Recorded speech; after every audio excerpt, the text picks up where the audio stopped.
ourselves that Edo State lies in the South-South. The South-South is notorious for being a very security risky environment, but Edo State, we're proud to say, is arguably the safest state in South-South. Yeah.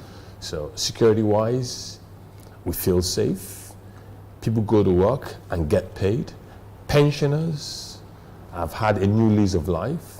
The governor successfully cleared backlog of civil servant pensioners, and to date, they receive their gratuities on time. It's fairly evident that the governor is not a man that likes to shout from the rooftops. He's somebody that rather wakes up in the morning, goes about his business, get things done. And that's why most of the time we wake up in the morning, a street here, a street there, a road over there is being tarred. The governor doesn't go about there with fanfare, he just gets the job done. What also strikes me again about the administration is the wisdom in the selection of aides and advisors that the governor has around him. The governor has clearly come into power with a vision for Edo State, but the governor can't do it alone. And that is why you will notice that the governor has a very, very strong list of aides, advisors that help him in the actualization of the vision that he has. In banking terms, again, we call that is how you mitigate against execution risk.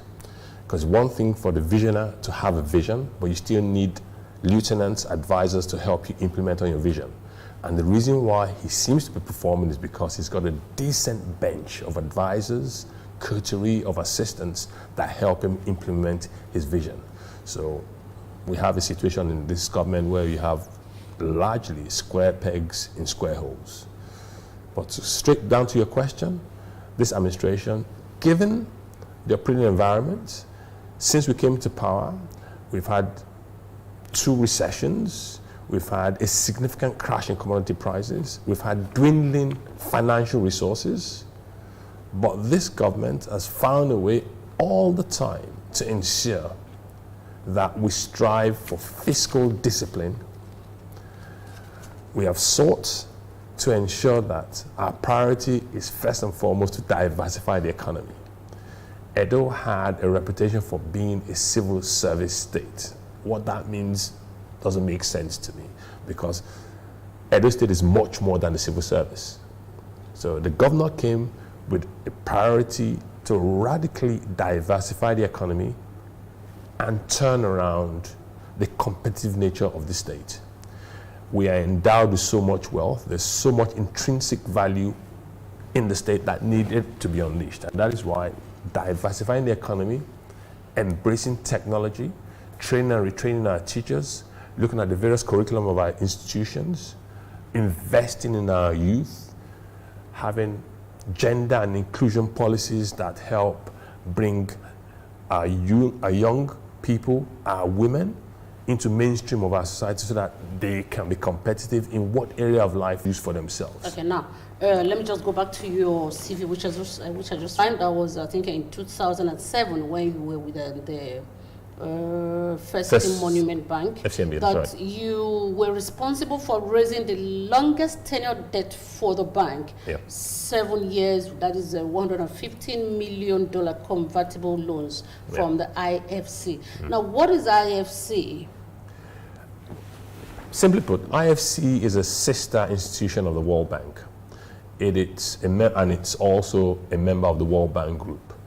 It is today the largest development financial institution in the world that focuses on investing in the private sector, and it has a bias for the developing nations. So you wouldn't see much of the investment footprint of the IFC in countries like Britain or America, and that's because they are developed. So IFC does the bulk of its work in developing countries that have significant gaps in human capacity, how you can nurture small businesses to create jobs, impact lives, and spread prosperity among the population of these various countries. So IFC is a sister organization of the World Bank, member of the World Bank Group, has focus on the private sector and has a bias for the developing Now, world. you had such a thriving career in the banking industry. So why did you leave the banking industry to come to Edo State and just be the head of the ease of doing business and competitiveness? It's a good question. I think you should ask the governor why he actually came from Lagos to be chairman of the economic team also 8 years ago. The same reason, to contribute a little bit to the state that we come from. I spent over 20 years traveling the world, working for some of the biggest banks in the world. Fairly comfortable, but there's always a But yearning. you've been fairly comfortable. Just are very comfortable. Oh, thank you very much. Coming from you, obviously. Yes, traveled the world, had a decent career, but there was always a part of me that felt I always wanted to come back and contribute my little bit in the state I come from. And I was lucky, and it's ironic we're having this conversation. I met you 8 years ago when we were drafted into the fundraising committee by Mr. Governor Obaseki. Did you just buy into my question paper? I didn't. Look, can you see? I wrote it. I was coming to that. I'm just perceptive. Thank you. So it's ironic that you're interviewing me on the cusp of Mr. Governor seeking a second term. We met when the governor, Mr. Governor Obaseki, convened a fundraising committee in Lagos for the second term of his predecessor. So it's ironic that I'm in front of you, you're interviewing me, and it's a small world. But small world, really. Back to the question, it is to give my little bit to the progress, the development of our dear state, Edo State. Thank you. Now, what are the major reforms in the ease of doing business, within the space of Edo State? Yeah. Ease of doing business, the key reforms, I will say, are four mainly. We have a wealth of other reforms that we still have in the pipeline to be achieved. And I'll have to put this question into, I've got to put the answer into some perspective. The first 3 years in this administration, I was a member of the strategic planning team. Only last year, the governor made me focus on ease of doing business as a full-time job. Prior to that one, ease of doing business, I was actually made the focal person for ease of doing business way back in 2017. Okay.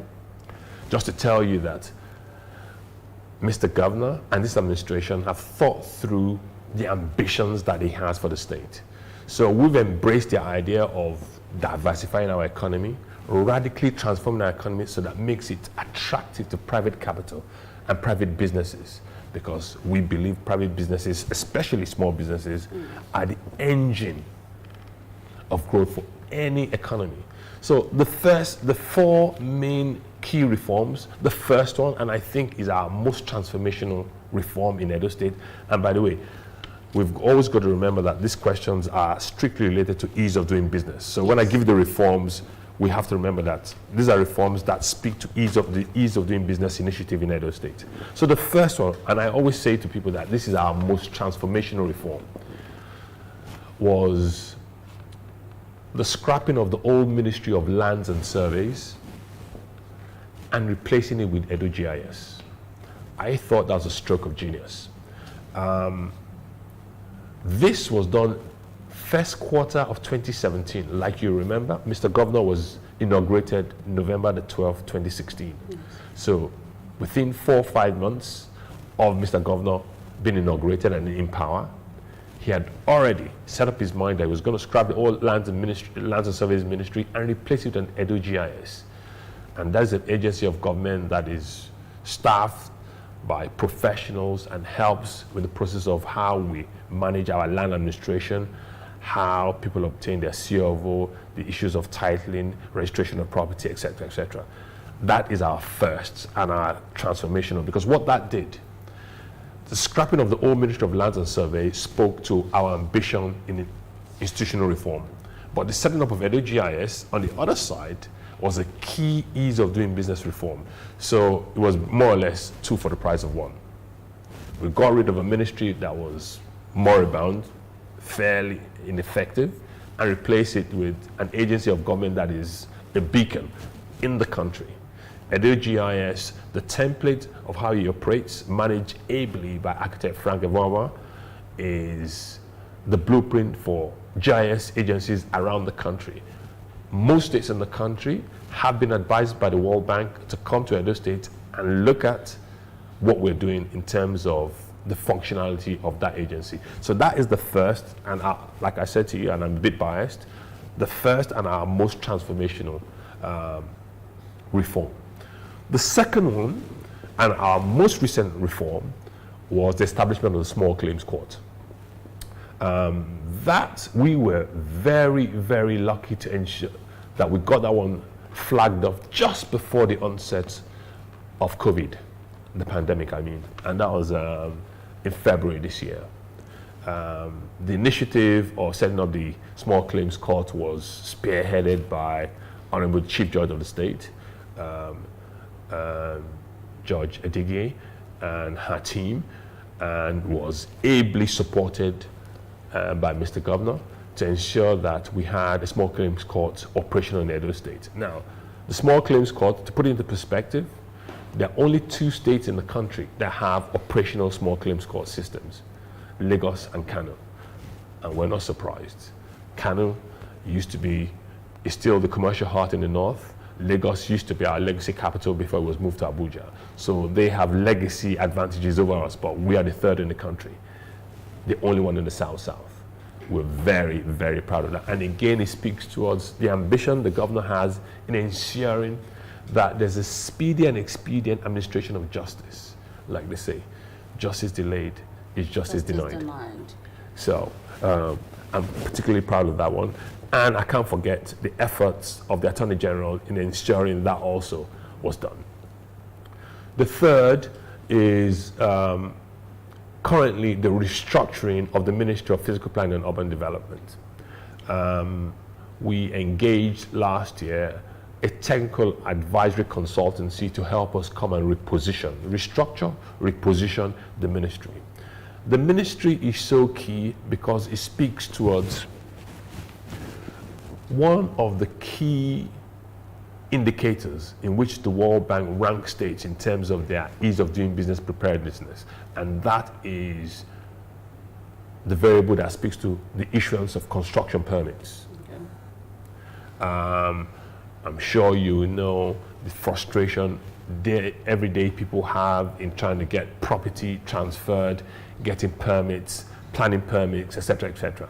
So that process of restructuring that ministry is ongoing, and like you know, we have arguably the youngest and probably one of the most energetic members of cabinet as the Commissioner of Physical Planning and Urban Development, who is actually now a doctor, actually. Dr. Eromona. Eromona, that's right.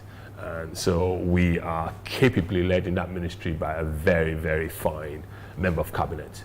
And the fourth key reform is on the back of an MOU that was signed between Edo State and the Nigerian Mortgage Refinance Company a year ago. And the MOU seeks to help us bridge the finance access for people to get accessible and affordable financing to housing. That is currently in its bill stage, is about to go to the House for passage before it to become law.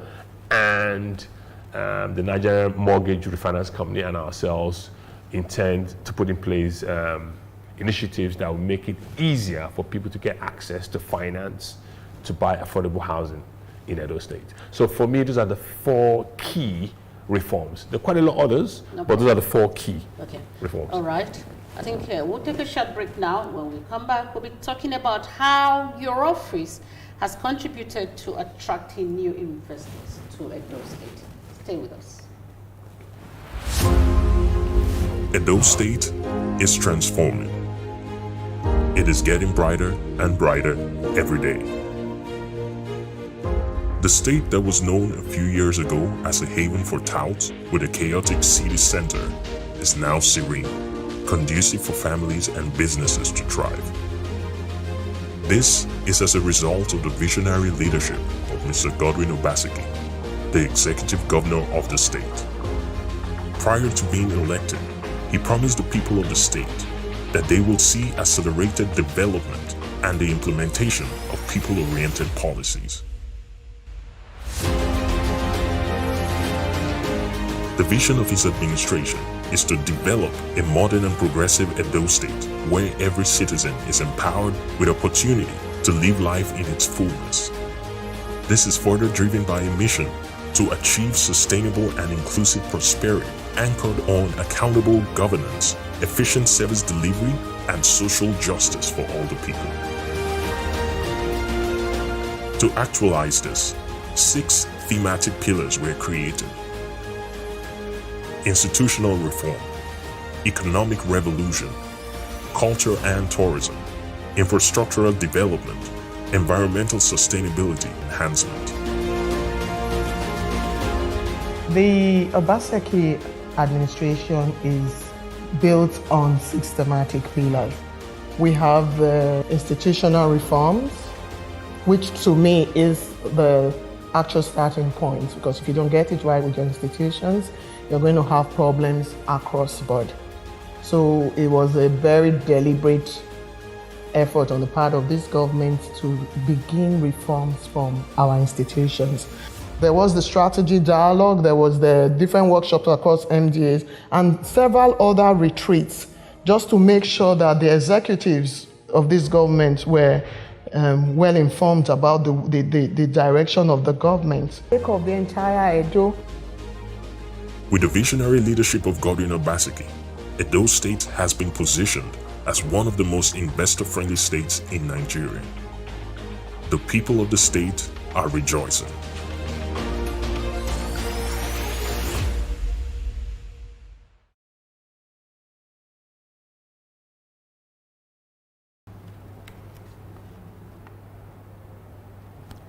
You're welcome back to the program. Now, Kenny, what in your opinion are, the reforms that you seek are competitive as against what obtained before this administration? Okay, that's a very simple question. All of them, because we never had any of these reforms. So, for instance, we didn't have Edo GIS did not exist before 2016. Like I said to you, that was our most transformational reform to date. It spoke to our ambition in trying to sanitize the institutions that we had, and at the same time, it was a reform that spoke to our ease of doing business ambition. So, setting up of Edo GIS is an A+. What would you say about the security in Edo State? I have no complaints about Edo State. Like, I lived in Lagos before coming to Edo State. I don't have security detail. I've never had cause for any security issue since I've been in Edo since 2016. Now, I can't speak for everybody else in Edo State, but within reason, I think we can safely say Edo State has been fairly safe, it's been fairly calm. People go about their business without fear and favor. We don't have thugs like they said we used to have before. That was characterized. This is one of the achievements this government has done. People are not coerced into paying taxes anymore. We've moved towards even inculcating a culture of people voluntarily paying their taxes. And that's just because government is seen to be delivering services to the people. So all the reforms I've spoken about are part of the competitiveness that exists today that didn't exist before. So all the reforms I've spoken about are part of what Mr. Governor has to take credit for. Okay. So, how has your office contributed to the attraction of new investors to the state? Good question. My office is not responsible for attracting investment to the state, but with a caveat. Incidentally and strategically, I share or I co-locate. My office is actually situated in the Edo Investment Promotion Office. And that's because our functions are complementary to each other. So we're basically 2 sides of the same coin. My function is to ensure that all the pro-business friendly reforms and legislature that we have the ambition to do are delivered in the state. When that is done, in that process, we have de-risked. We have made the environment attractive. Then my colleague, who is head of the ESIPO office, Investment Promotion Office, goes out there to sell the potential of Edo State. So I'm not client-facing. I'm here to ensure that the environment is conducive for businesses, especially small to medium businesses. Because anything to do with ease of doing business has a bias, and the bias is in small to medium businesses.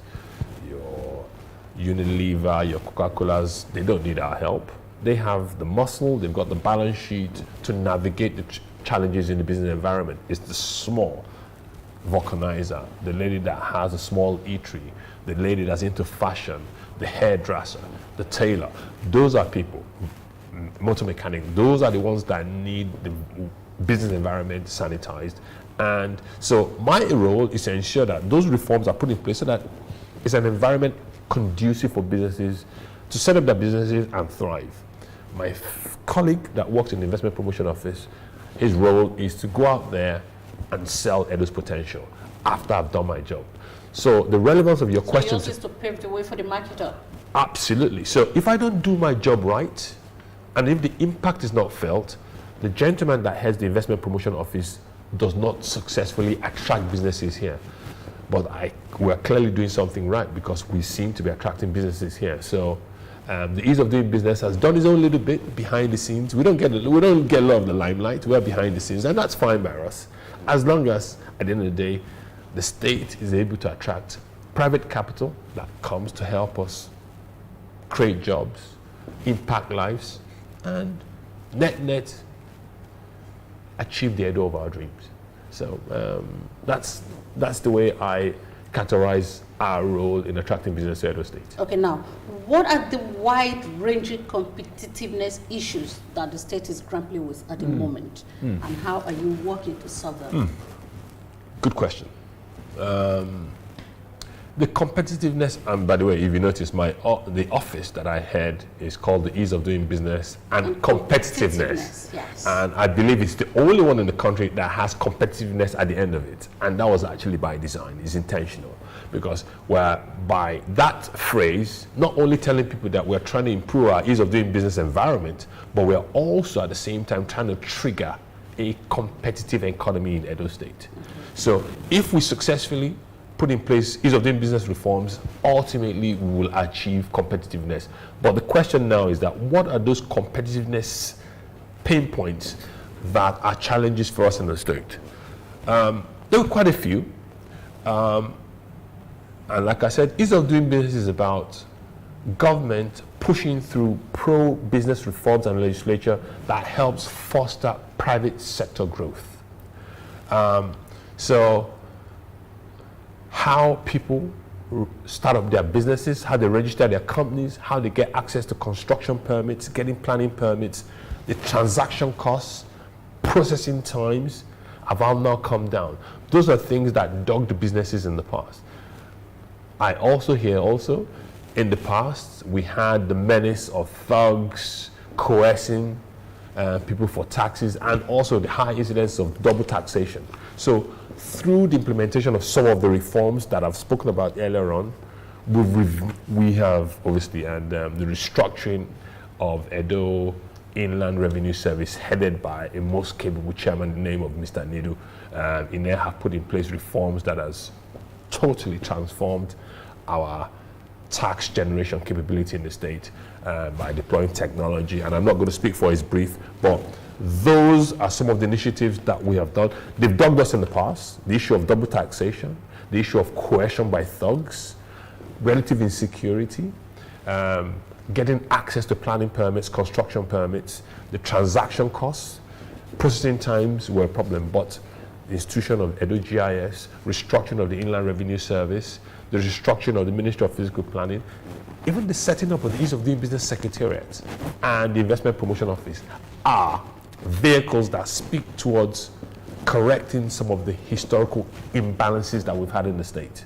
So I admitted we had these problems, but during the administration of Mr. Governor Obaseki, which I'm proud to serve, we can safely say we have scaled quite a lot of those hurdles through the implementation of these reforms. All right, so in 2018, you were appointed the chairman of the Alaghodaro. Yes. That is the Economic Summit of Edo State. That's right. Okay, so now, what was it like, bringing everything together to ensure that that summit was a success? Well, Your question implies that it was a success, and I take that as a compliment, yes.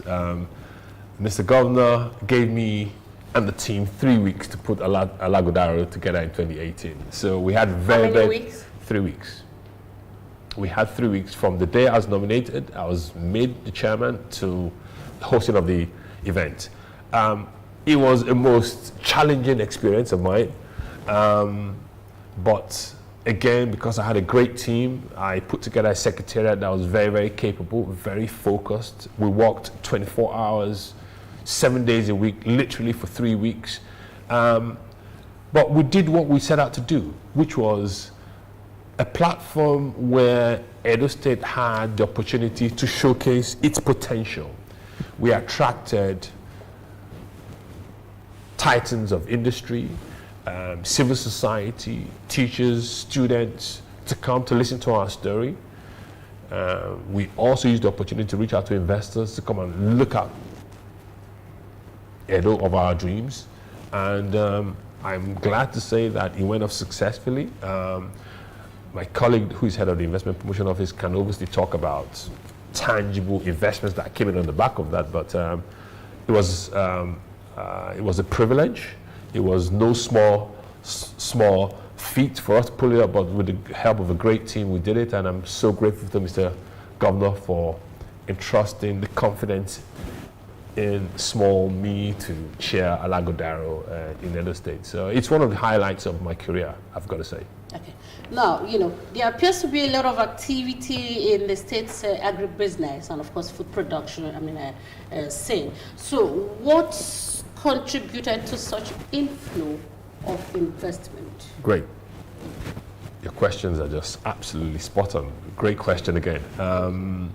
What is it about the agribusiness space? And I actually don't use the word agriculture. I use the word agribusiness, because agribusiness actually is a lot more encompassing, because it looks at from farm to table. Agriculture is fairly narrow, because agriculture speaks about tilling the land, basically, and harvesting. Those saying I used agribusiness. I know you did. I think the first thing is, what a lot of people don't know about Edo State, about agriculture and agribusiness, is that we have a very, very unique natural endowment. We are the only state in the country that enjoys 3 unique kind of vegetation. We have savanna in the north, we've got rainforest, and we've got swamp. And what that tells you is that in the north, in the savanna, Agenebode, Auchi, you can cultivate rice.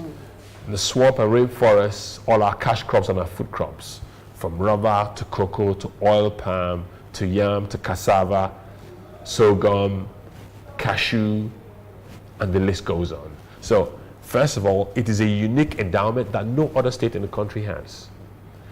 So, in that respect, we are a natural attraction for any seriously minded agribusiness investor.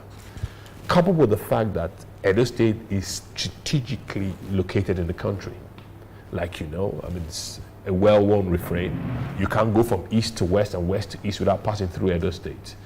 The national gas pipeline flows conduits through Edo State.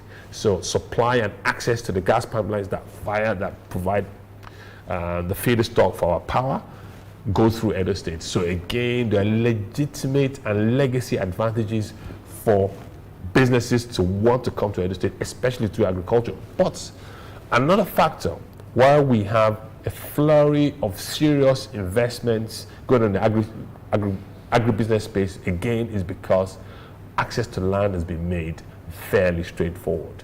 Okay. Edo GIS, again, plays a very, very big role. The granting of certificate of occupancy, getting your titles, transferring of titles, getting construction permits, planning permits have all been streamlined. Transaction costs have come down. The processing times have got shorter. It's a win-win for everybody. And you've got the vegetation. Lagos can't even boast that in terms of education.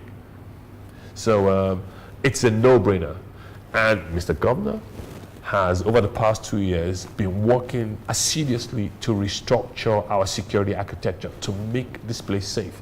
Because if you don't have an environment that is safe, investors will not come with all the best intentions in the world. Ms. Kenny Aliu is the head of the Ease of Doing Business and Competitiveness. Why should an investor choose Edo over Lagos? We'll answer that. We'll come back.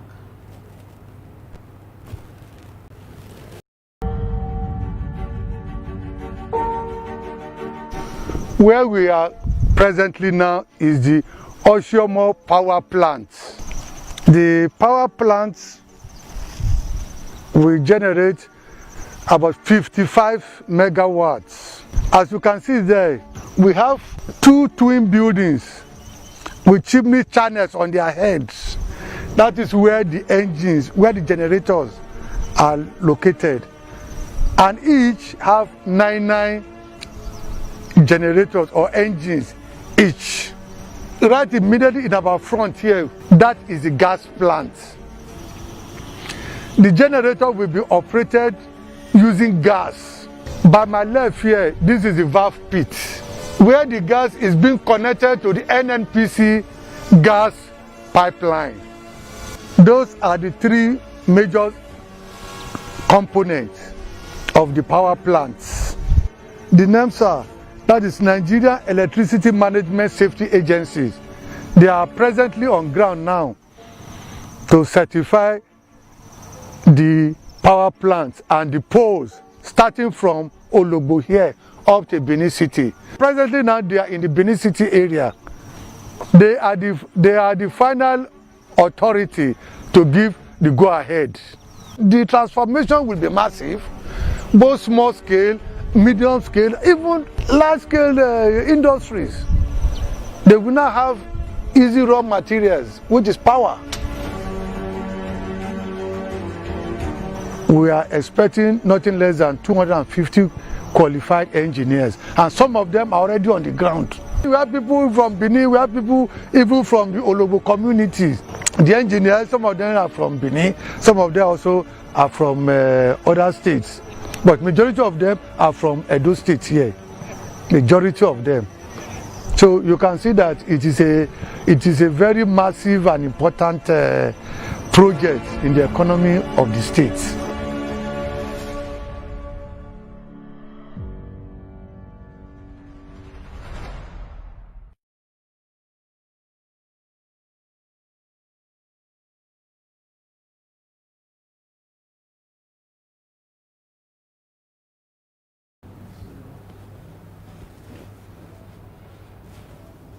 All right, we're chatting with the head of the Ease of Doing Business and Competitiveness in Edo State, Ms. Kenny Aliu. Now, by your estimation, how do you think the flurry of investment will transform the state's economic base and give a new life to the industrial sector? At the heart of the Ease of Doing Business reform agenda is an ambition by this administration to radically diversify the economy of the state. And like I said, so much value has been trapped in here for so long, and that's because in our heads, the only thing we're good for was a haven for civil servants. Mr. Governor came and said, look, hang on a second, ladies and gentlemen of my administration, we've got to rethink how we govern and governance. We've got dwindling resources on one hand. We have the stigma of illegal migration and Edo being a hub for it. We have a teeming population of youngsters out of work. Most of our institutions are not fit for purpose. And Mr. Governor felt that, look, hang on a second, if we're going to get ourselves out of this mess and return Edo State onto the economic development trajectory that we aspire for ourselves, we had to diversify the economy. We had to put in place pro-business friendly reforms that help to foster private sector growth and development. It's no rocket science. Government is not in the business of doing business. Government is there to provide services for its people, provide an environment for businesses to thrive. So with the partnerships and investments that we've attracted to the state, and also with some of the initiatives we've had with Edo Best and the good work that we're doing in that space, led by a colleague of mine, Dr. Joan Oviawe, where we are trying to correct historical imbalances on the supply side, creation of jobs, but also on the demand side, we've had problems because we've not had skill set. Our youngsters have not had the required skills to absorb the jobs that we're trying to correct. And that is why, I don't know whether you know this, after the governor was inaugurated, he was made governor in 2016, the first assignment he did was to go and visit Benin Technical College. Yeah. It's no coincidence, because Mr. Governor realizes our Achilles heel, our greatest asset, but also our Achilles heel was education and our institutions. I have in my briefcase a signed copy of Benin Technical College, a gift from the Canadian government to us in 1974. That document on it, the signature that was signed by Nigeria, was done by Dr. Tayo Akpata, then Commissioner for Education, Midwestern State. I don't mind having a look at that document. I will show it to you. I'll show it to you. I will show it to the viewers at home. Absolutely. Okay. Yes, I've got a document in my So bag I there. hope your PA is listening so that he can bring the bag. Absolutely. Yeah, can you bring it? Yes. Yeah, May I please. have the bag? That file. That file. Thank you. Yeah, Just that pass file. it on to me. Yeah, just pass. Just pass it on. Thank Yeah. you. Yeah. Yeah. Thank you very much.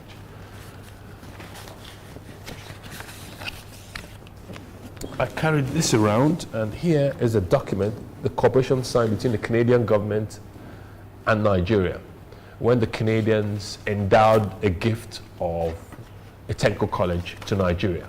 It happened to be situated in Benin City in 1974. Two of its kind were situated in Africa. The Canadians gave one to Tanzania and one to Nigeria. Standing by. And back then, in 1974, was for the technical college to eventually, over time, educate, equip our youngsters with skills in fields from plumbing to electricity to mechanics to plumbing, masonry, carpentry work. And the ambition of the Canadians was that over I'll go time, to the signature page. yeah.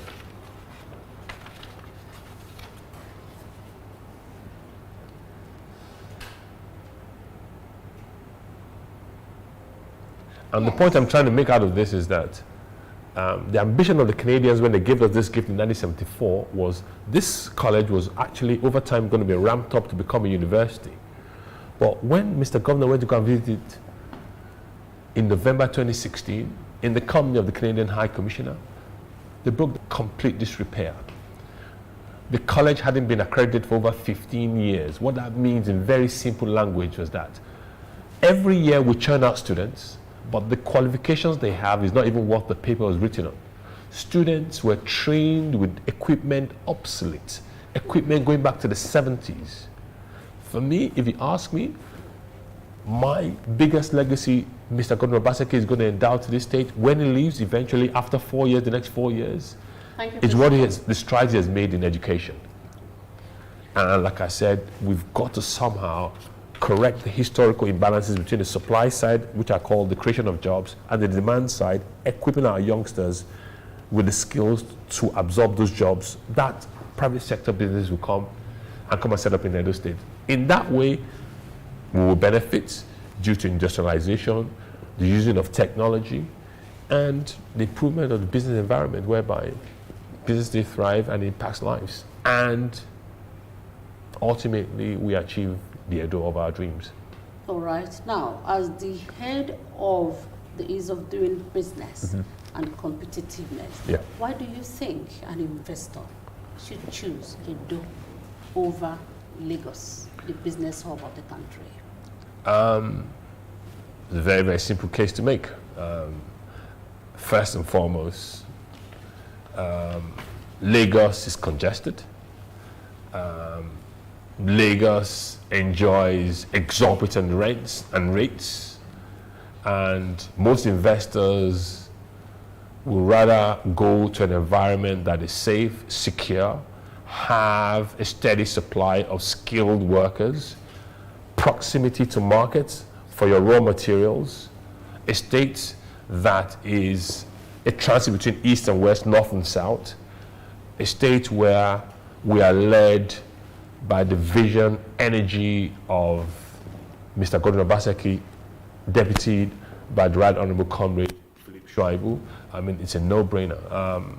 The endowment we have in agriculture, like I said to you, we are the only state in the country that is endowed with 3 unique types of vegetation: savanna, rainforest, and swamp. We have the road network that makes it easy for you to move from east to west and north to south. And we're endowed with the richness of our vegetation. And we have a young population that is willing to work. And we are currently doing great things in the space of education and training our teachers and making sure that the curriculum in our various institutions are fit for purpose and are to date and relevant for the 21st century. So for me, it's a no-brainer. Why wouldn't you come to Edo? So now, what are the key projects that you think are sufficient enough to convince the electorate to bring back the governor for a second time in office, just briefly? First, he's just a decent man. I mean, you look at him, humility. And they say behind every great man is a great woman. And like you know, his wife, Mrs. High Excellency, Mrs. Betsy Obaseki, is a top banker in her own right. She's managing director of a subsidiary of the Bank of Industry. Mr. Governor is very well educated. Somebody that read classics at one of the preeminent Nigerian universities is no slouch. And like I said, we have a decent bench of advisors that support the governor, from the chairman of EIRS, the special advisor on agriculture, Joe Koje, to the commissioner for finance, Mr. Joy Boigbe, the gentleman that heads the PPP office, Aiko Sayede. The list of talent in this administration, I think, is arguably unparalleled in the country. It's a soft sell. It's the easiest thing for me to do. To sell Edo State is so easy. We're well led. We have a vision. We have a leader that has thought through policies and ambition for the state. Everything we've done has been done with a view to, like I say, diversify our economy. And for all the reforms we've put in place, there are 6 goals that we seek to achieve. The first ambition that the administration has is to, first of all, diversify our economy. I've said it so many times, you can't overemphasize that need. We have to diversify our economy. The second thing we've strived to do is improve macroeconomic policy in the state. Previously, it was hit and miss, but let's focus, and that's because we're led by a banker who knows what he needs to do. This is a gentleman that can look at the balance sheet and can tell you what our vulnerabilities are and what our weaknesses are. The third thing, we clearly have to improve our competitiveness. If we're not competitive, we're not going to be able to attract private sector capital. It's as simple as that. The fourth thing is that we are aggressive in promoting social inclusion, gender inclusion, whereby there's representation across the board, opportunities for women, for our young, for the elderly, physically challenged. So this is a government that is conscious of being inclusive in the kind of policies it puts in place. The penultimate one is we've got to be seen to be creating wealth and value for our people. People have to feel safe. There has to be a sense of hope as against hopelessness. And by putting in place these reforms to improve our business environment goes a long way towards attracting private capital that eventually will help us create jobs and impact lives. And the very last one is that we take the fact that we seek to achieve fiscal discipline very, very, very, very seriously. How you manage a state of this magnitude with dwindling resources is a feat done by only people that are focused and have the best intentions for their people. So those 6 points are the guiding mantra for this administration, and I can assure you all of those 6 points have been ticked off by any index you look at. Thank you very much. Thank you very much. Take our last break now. We'll come back. We'll go to our page if you want to comment. Stay with us. Thank you.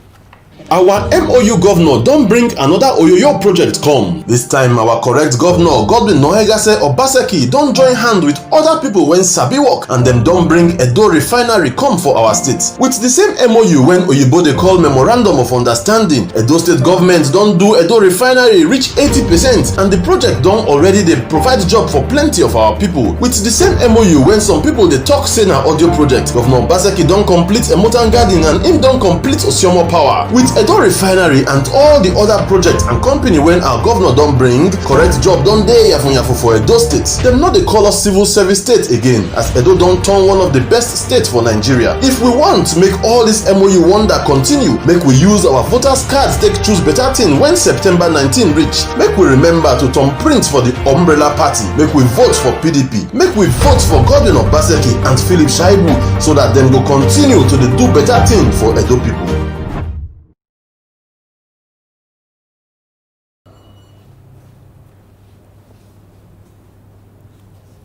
You're welcome back. Now, Kenny, let's go to our page to see what our viewers are saying. Okay, this one is coming from Omokwa. It says, the Edo State government must be commended for embarking on institutional reforms, which has led to the economic rebound, growth, reduction of the unemployment rate in the state, and also ensuring transparency in the ease of doing business in the state. However, what are the efforts of the state government going forward to sustain these reforms and ensure the availability of manpower who will be engaged by investors coming into the state, and also provide the enabling environment for more foreign direct investment, especially in agriculture and manufacturing in the state? Great question. Thank you. Thank you to Omokwa. Mr. Mokwa. I think he's a gentleman, right? Yes. Okay.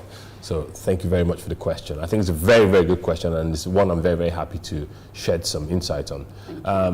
The way we're going about sustaining the work we're doing around the implementation of these reforms is by institutionalizing the process of ease of doing business. And that is why I said at the start, a year ago, Mr. Governor approved the formal setting up of the Ease of Doing Business Secretariat, Ease of Doing Business and Competitiveness Secretariat. What is not institutionalized will not transcend administration to administration. So the first thing we've done is setting up the office. We're in the process of staffing, and very soon we are going to start a very, very strategic communication rollout whereby we're talking about the various reforms that we're doing, the impact they have on the bottom line in the state, and how that impacts job creation and how we can sustain it going forward. Because the key word there is sustainability.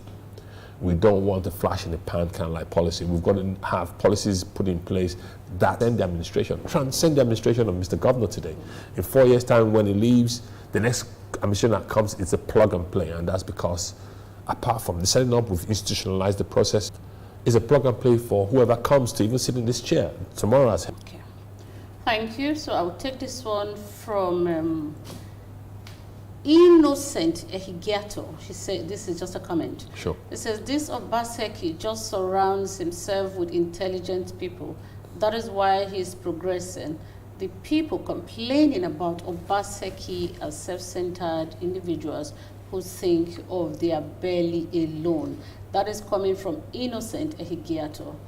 Thank you, Innocent. That is very, very kind. Thank you. All right, with that, we would like to draw the curtain on today's edition of the program. Say a big thank you to Prince Kenny Aliu, the focal person for the state in the ease of doing business and competitiveness, a renowned banker. Thank you so very much for coming on the program. All right, he's talked about restructuring, repositioning, diversification, and of course he also told us that Edo is blessed because we have the savanna, we have the rainforest, and then of course we have the swamp.